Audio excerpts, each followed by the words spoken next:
Welcome back. It is now Monday, May the 9th, and we are finally getting a little bit of rain. Now, it's hardly enough to speak of at the moment. We did get down to -1, -2 last night in some spots. Now we got some little spotty showers, but you can see we're still very dry underneath, so we've got basically no penetration of that moisture at all yet. And we were cool enough. We may see some temperature banding in the barley. Probably not today, maybe tomorrow. We'll see. This stuff has emerged pretty good. It's looking all right, although some of these rows haven't really filled in all the way. Like, there's probably still some dry seed right here that hasn't germinated yet. But hopefully, if this rains a bit more today, that'll hopefully help with germination. Here's some canola that was planted on May 2nd, so we should be seeing something here anyways. Hopefully we have some germination. Let's see if I can find a seed here. Oh, over there. Here. So it looks like it was just germinating, so probably was having a hard time picking up enough moisture, but it has started, so that is a good sign. So maybe next week we will start to see some little canolas popping up here and there. Well, here we have some more emerging barley, and on a couple of these there is a little bit of temperature stress, a little bit of temperature banding on the tips there, but overall pretty minor. Give it a day or two of sunlight and these will clear right up and you'll never even know that it happened. And as for right now, that little bit of rain we've been getting has pretty much quit already. You can already like see a shadow basically, like it just didn't really do anything at all. Well, this wheat field here, you can see we still have dry seed. This is about 2 weeks after seeding.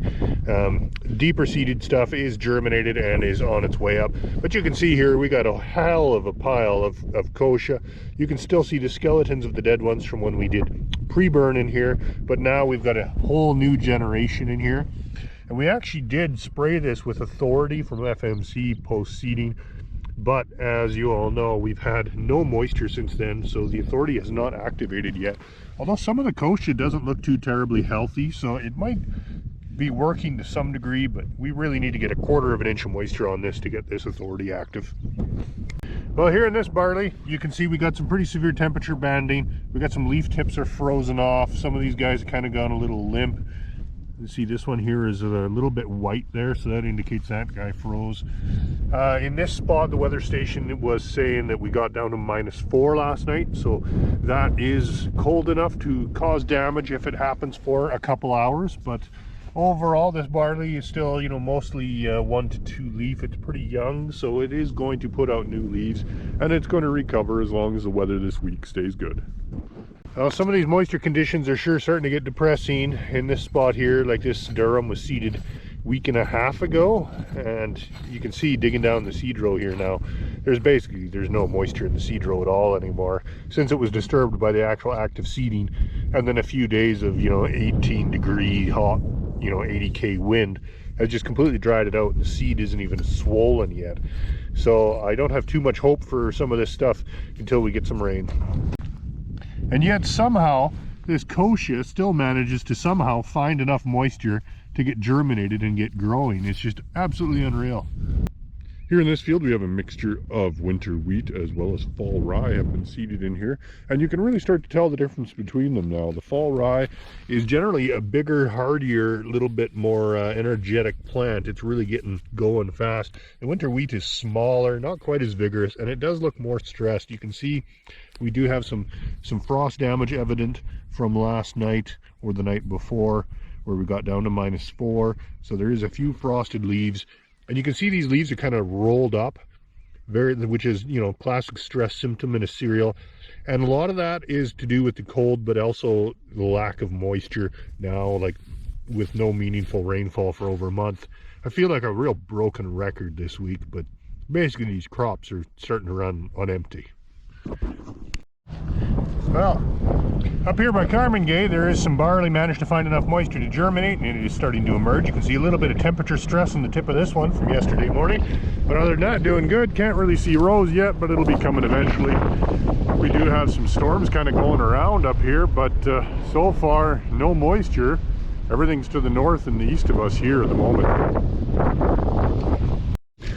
Here's a good example of how a flicksweed looks when it's dying from herbicide. So this was sprayed with Roundup and Express Pro from the FMC Precision Pack machine.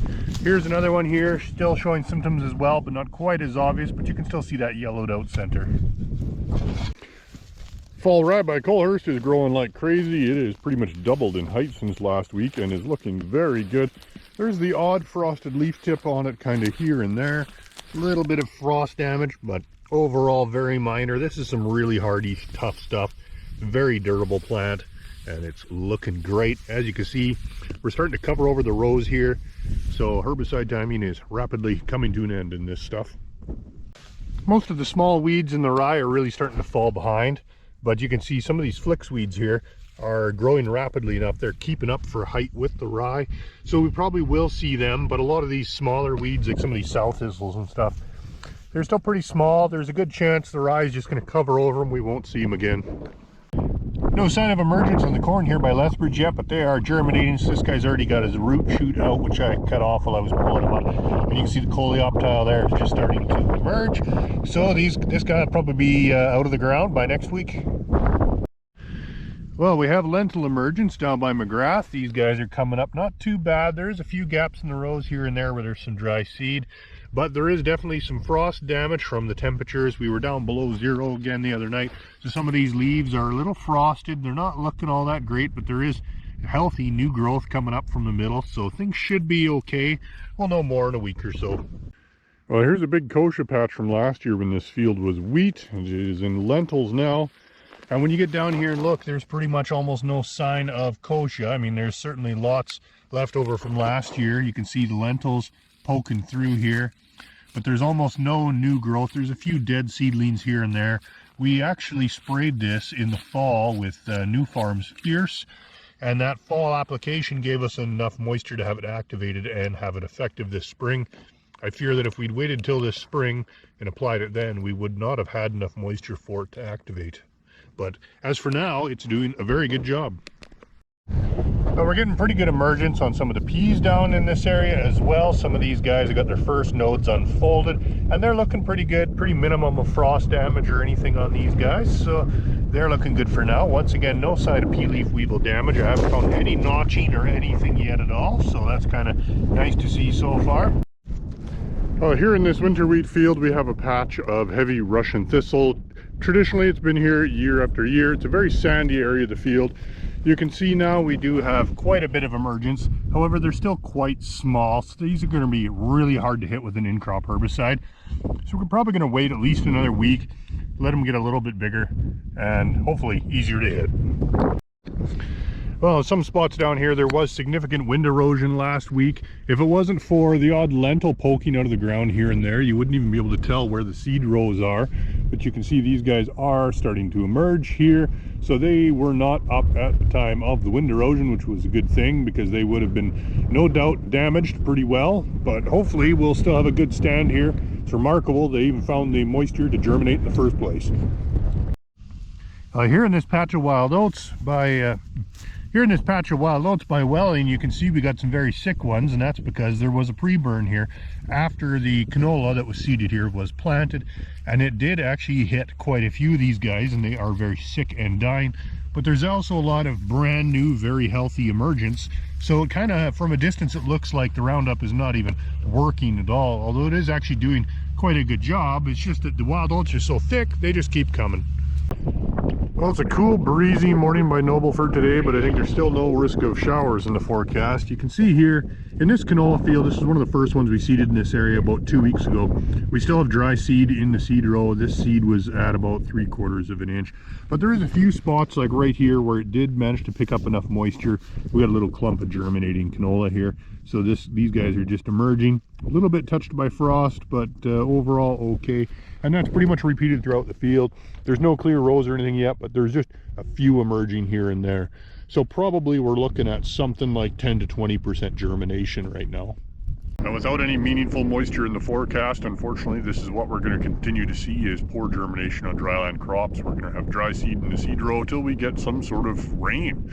And yeah, right now it's not looking too terribly promising. I'll be honest, in the next 2 weeks, if we don't get some rain, we're going to have a real problem here in this area. So On that note, I'll leave you for this week. We'll see you next week.